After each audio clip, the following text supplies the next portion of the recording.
Good afternoon. It's the 7th of December, and this is the 24th episode of Wi-Fi Chats, the Wise Mind Fireside Chats. I'm joined by Gabby Sheshlock, Erika Nadeau, and Brett Corcoran for this conversation. Brett's all fired up for the holidays. And interestingly, it's the holidays that we're going to talk about. They, our American friends, have just had Thanksgiving. Erika says that this whole period is Thanksmas, the period between Thanksgiving and Christmas. And with that comes a whole heap of grief. People who aren't around that used to be, people who aren't around that we would like to be, and even people who are around who we don't want to be. So let's have a conversation about the grief that goes with the holidays. And I'm not going to be politically correct. I'm thinking Christmas. Other holidays are available. Erika, as our designated grief expert, not just today, but always, what's your insight into grief around this period?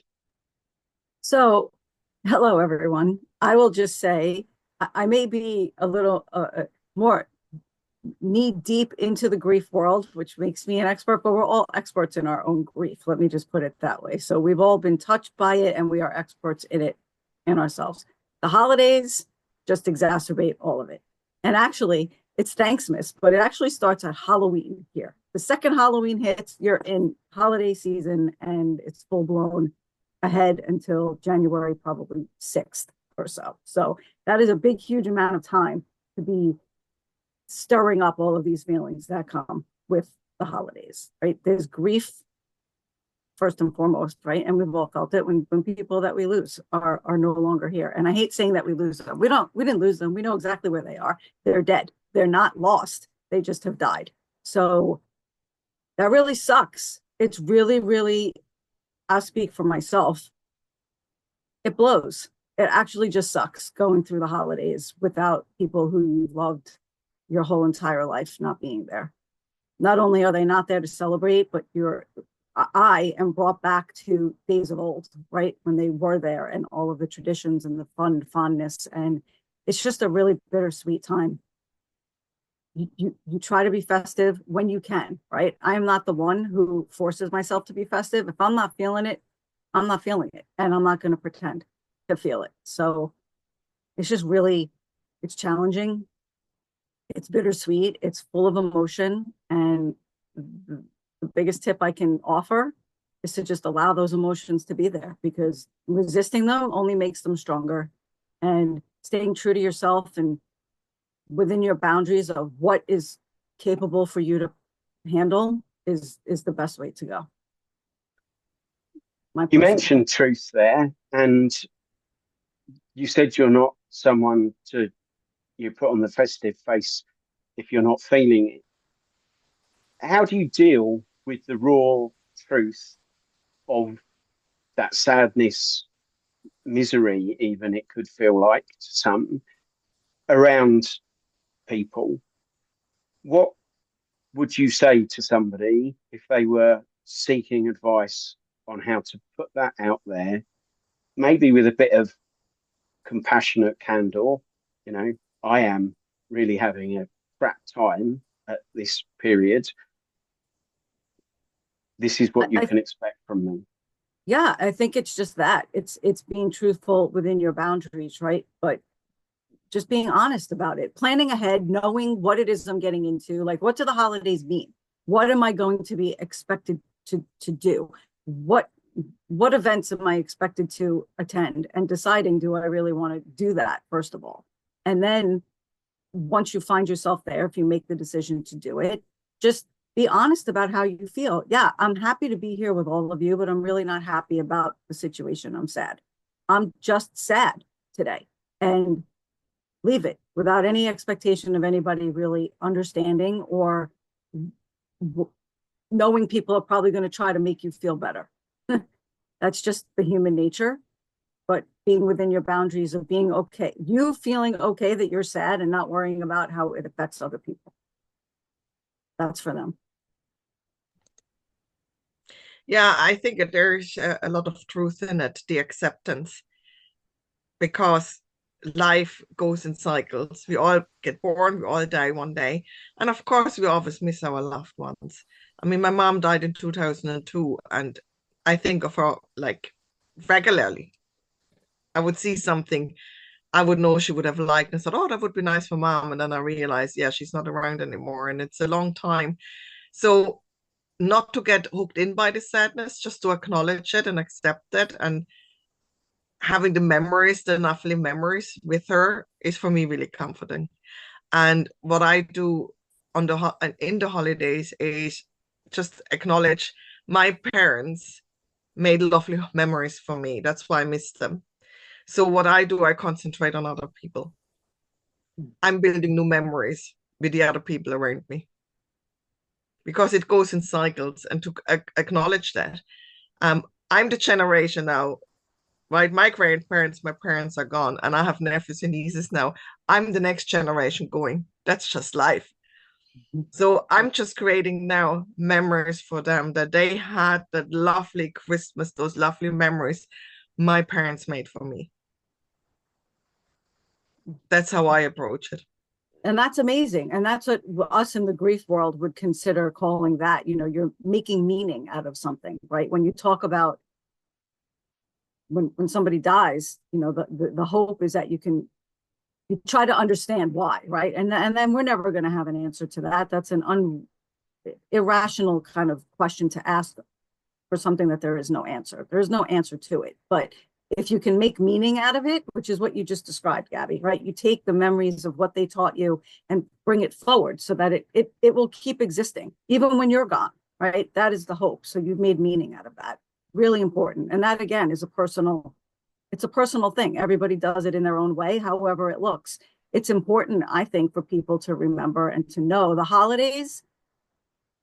I mean, the grief, like I refer to grief like as the ninja, right? It comes out of nowhere, it takes you out. It can happen. A Christmas, one specific Christmas song can set you off, a smell, a certain traditional holiday dish, because the holidays are rich in tradition, which comes from somebody taught us that. And 9 out of 10, those people are not here, or they're not going to be around at some point, and you're still going to serve those mashed potatoes the way grandma used to make them or something like that. And every time you scoop those mashed potatoes, you at one time can feel both grateful as hell that you had that, and warmth, like that warm nostalgia. Oh, grandma used to make these, and really sad at the same time as you're eating those potatoes because you're wishing that grandma was still there.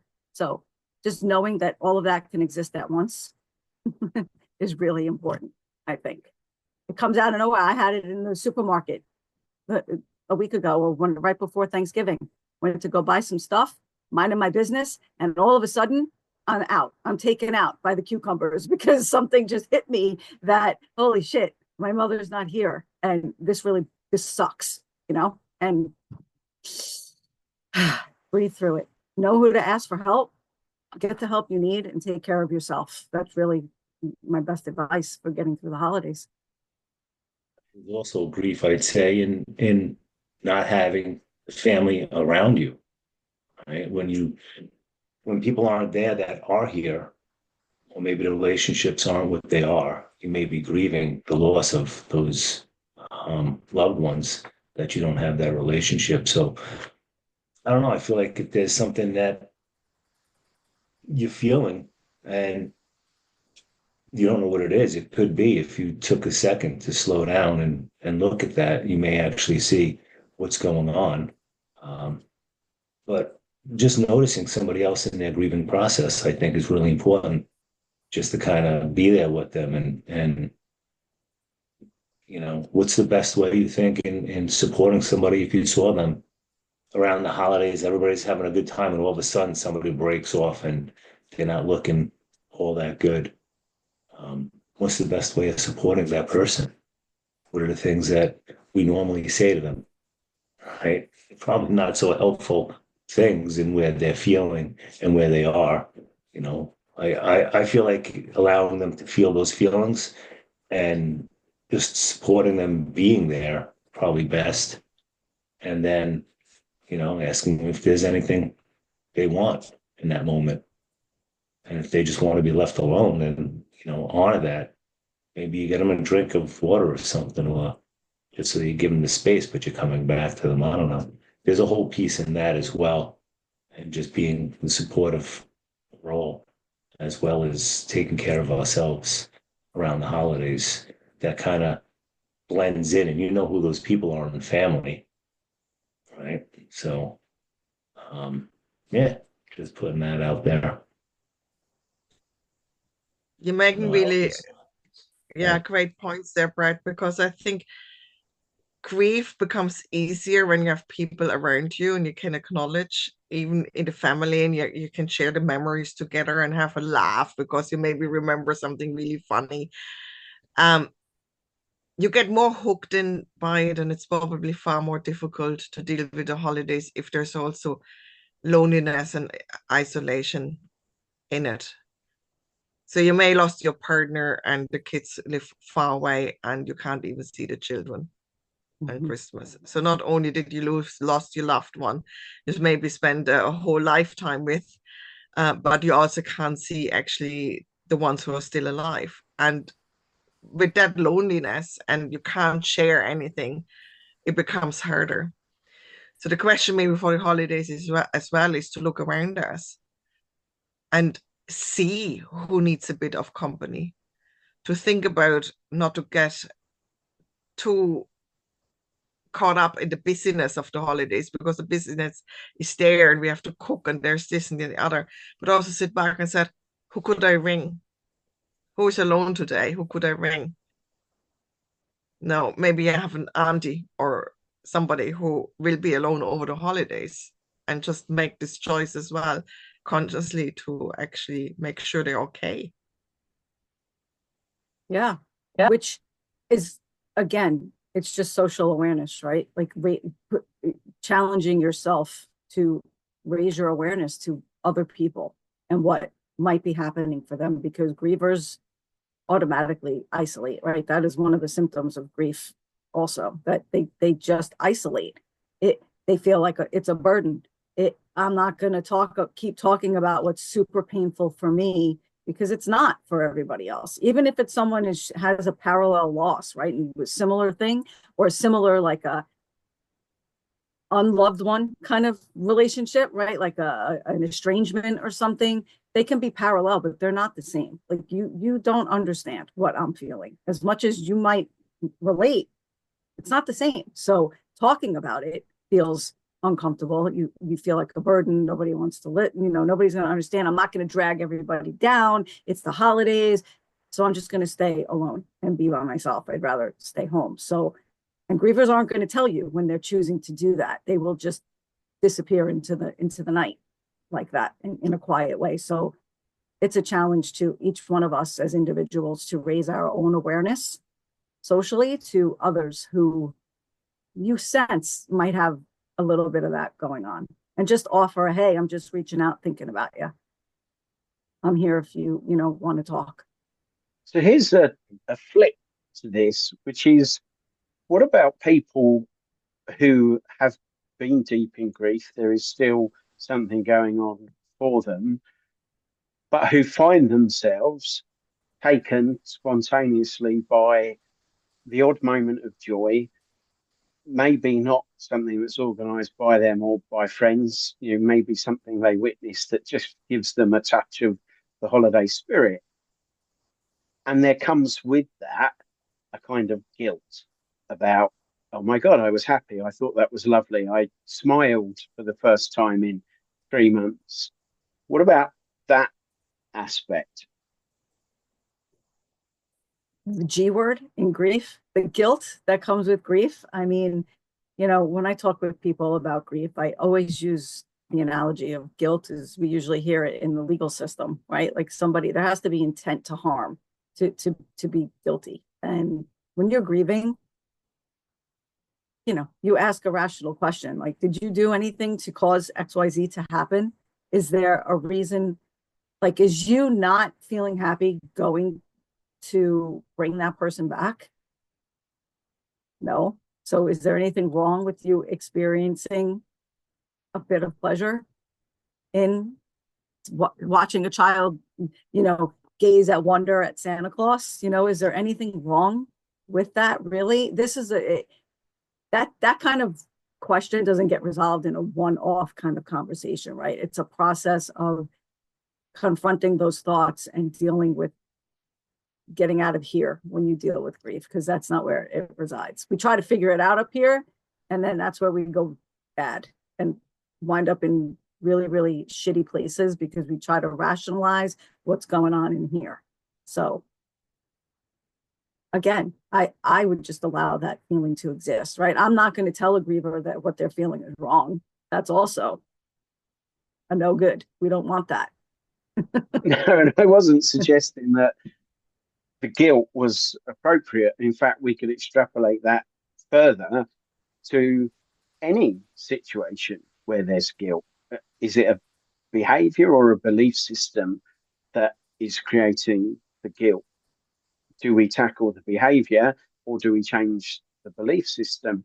In this example, there is nothing wrong if the belief is I should feel guilty because I smiled when the child took the gift from Santa.